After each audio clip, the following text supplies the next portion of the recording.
रविवार 19 जनवरी को घोरिया प्रखंड के गरबा गांव में स्वतंत्रता सेनानी अनंतलाल कामत का 114वीं जयंती मनाई गई।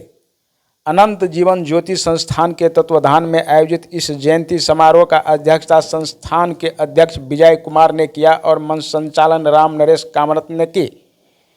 कार्यक्रम में मुख्य अतिथि के रूप में बिहार सरकार के परिवहन मंत्री शीला मंडल एवं विशिष्ट अतिथि के रूप में फुलपरास विधानसभा के पूर्व विधायक राम कुमार यादव, साहित्यकार शंकर परनामी, जदयू जिला अध्यक्ष फूले भंडारी एवं चुल्हाई कामत उपस्थित थे। तमाम अतिथियों ने सबसे पहले अनंतलाल कामत के आदमकद प्रतिभा पर पुष्प अर्पित कर श्रद्धांजलि दी। इसके बाद दीप प्रज्वलित कर कार्यक्रम के शुभारंभ किया। आयोजकों द्वारा उपस्थित तमाम अतिथियों को मिथिला रीति रिवाज के साथ सम्मानित किया गया। कार्यक्रम के दौरान लालदेव कामत द्वारा लिखित दिव्य दृष्टि मैथिली पुस्तक के तृतीय संस्करण का विमोचन भी किया गया। बता दें कि भारत सरकार द्वारा तामपद से सम्मानित स्वतंत्रता सेनानी अनंतलाल कामत प्रख्यात समाजवादी चिंतक, निरपेक्ष समाज सेवी व शिक्षा प्रेमी के रूप में एक अलग पहचान बना चुके हैं। उन्होंने स्वतंत्रता आंदोलन में बढ़ चढ़कर हिस्सा लिया था। इस दौरान उन्होंने कई बार जेल भी जा चुके हैं। इसी योगदान को देखते हुए भारत सरकार ने उन्हें तामपद से सम्मानित कर चुके हैं। उपस्थित वक्ताओं ने स्वतंत्रता सेनानी अनंतलाल कामत के द्वारा देश की स्वतंत्रता में दिए गए योगदान और समाज के लिए किए गए अतुलनीय कार्यों को याद किया और उनके पद चिन्हों पर चलने का संकल्प लिया। उनकी 114वीं जयंती पर विभिन्न राजनीतिक दलों के नेता, समाजसेवी, कवि, साहित्यकार एवं समाजवादी चिंतक उपस्थित हुए थे, जिसमें मुख्य रूप से राजद जिला अध्यक्ष वीर बहादुर राय, राजद नेता राम बहादुर यादव, विनोद कुमार, गोपाल गुरमैता, दिलीप मंडल, लालदेव कामत, नंद विलास राय, संजय चौधरी, धर्मेंद्र मंडल एवं अनंत बाबू का प्रादुर्भाव इस गरबा की धरती पर हुआ तो उस समय में यह देश परतंत्र था और स्वतंत्रता संग्राम की जो लड़ाई लड़ी जा रही थी उसमें न जात था, न धर्म था, न संप्रदाय था, किसी चीज का नाम नहीं था। और देश की आजादी के लिए सिर्फ एक मंत्र था, वह था एकता का मंत्र, सभ्यता, संस्कृति और विचारधारा का मंत्र। और उसी संस्कृति को अपना करके उसमें जितने भी उस समय के स्वतंत्रता सेनानी लोग थे उन्होंने इस समाज को एकत्रित करके वह गोरे अंग्रेजों को जो पूरे विश्व में 1/4 आबादी पर राज करता था, एकता का मंत्र लेकर के उसको भारत से भगाने का काम किया था। और वह इसीलिए हुआ कि सभी समाज के लोगों का, सभी जाति धर्म के लोगों का, सभी सभ्यता संस्कृति के पोषक सामाजिक वर्गों का, सभी का उसमें योगदान था। पढ़ाई की बात आई तो उन्होंने पढ़ाई लिखाई करके यहाँ एक शैक्षणिक माहौल इस सुदूर ग्रामीण देहात में उन्होंने स्थापना की। लेकिन मैं बराबर इस कार्यक्रम में आता हूं, एक कसक यहाँ के आयोजकों को रह गया।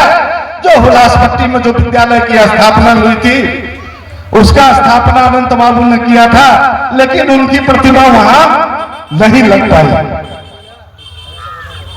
तो यह विचारधाराओं का दौर है, निश्चित रूप से विचारधाराओं का परिवर्तन हुआ है। अगर परिवर्तन नहीं हुआ रहता तो आज भारतवर्ष या बिहार का नाम विकसित भारत या विकसित बिहार की श्रेणी में नहीं आता। एक छोटे घर का आदमी, कैवर्त समाज का आदमी, जो अति पिछड़ा समाज से आता है, जो दबले पिछड़े समाज से आता है, जो वहां के सामंती व्यवस्था से उसको दुतियाने और रोटियाने का काम होता था, वह स्वतंत्रता की मसाल जला करके इस देश को आजाद नहीं किए हुए रहता।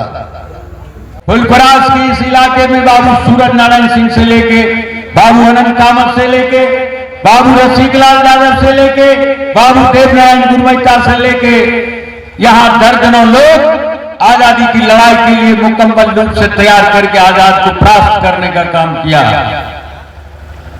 यह इतिहास भरा पड़ा है समाजवाद का। यहाँ बाद के दशकों में आने का काम डॉक्टर राम मनोहर लोहिया, लोकनायक जयप्रकाश जैसे सरीखे नेता, बाबू सूरज नारायण सिंह, देव नारायण गुरवैता और बाबू अनंत कामत जी ने लाने का काम किया था। यही आपको जागेश्वर स्थान की धरती है जहां अनंत बाबू ने हाई स्कूल का निर्माण किए थे। वहां जंगल था, जंगल पड़ा हुआ था। आज जो जागेश्वर बाबा को देख रहे हैं वो जंगल में बाबा विराज कर रहे थे। जब गुलामी का समय था, अंग्रेजी हुकूमत के समय में हमारे लोग उसी में छुप के आजादी की लड़ाई का काम करते थे, लड़ते थे। यह इतिहास से भरा पड़ा है। आजादी की लड़ाई में अनंत बाबू का योगदान अहम योगदान रहा है, इसको भुलाया नहीं जा सकता। इसलिए हम यहाँ के गरबा सहित फुलपरास के लोगों ने इसको अपना खानदान का वारिस समझ करके कि आजादी की लड़ाई में हमारे लोग, हमारा खानदान का वारिस अनंत कामत ने मजबूती से लड़ाई लड़ा था। हम अपने इतिहास को मिटने नहीं देंगे, हम लड़ते रहेंगे, याद करते रहेंगे, इसीलिए हम मनाते हैं। ये भूमि ऐसी है जहां पे समाजवाद का भूमि शुरू से ही रहा है और ये हम लोग के लिए बड़ा गौरव का बात है, सौभाग्य का बात है कि उस स्वतंत्रता सेनानी में हमारे समाज अति पिछड़ा के लोग भी उसमें सम्मिलित थे। उसमें अनंत लाल कामत जी भी थे।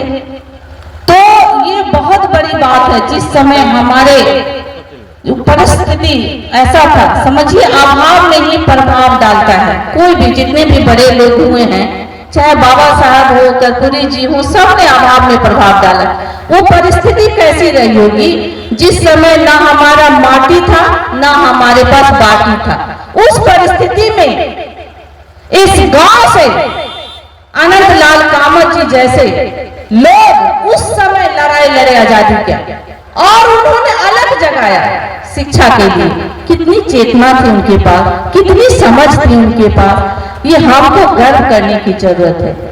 और आपको बता दें, स्वतंत्रता सेनानी वो देश के लिए होते हैं। ये फुलपरास विधानसभा की गर्व की बात है, कोई व्यक्ति विशेष या कोई जाति विशेष का मुद्दा नहीं है। ये हम अति पिछड़ों के लिए गर्व की बात है कि हमारे समाज के लोग भी सबके सब लड़े थे ना, तभी तो जलियांवाला बाग सजे थे। 3 रंग का झंडा हमने यूं ही नहीं सजाया, कितने लहू बहे थे तब जाके कराया। ये समझने की जरूरत है कि हमारे लोग उसमें शरीक हुए थे। और गरबा की भूमि के लिए बहुत गौरव की बात है। आज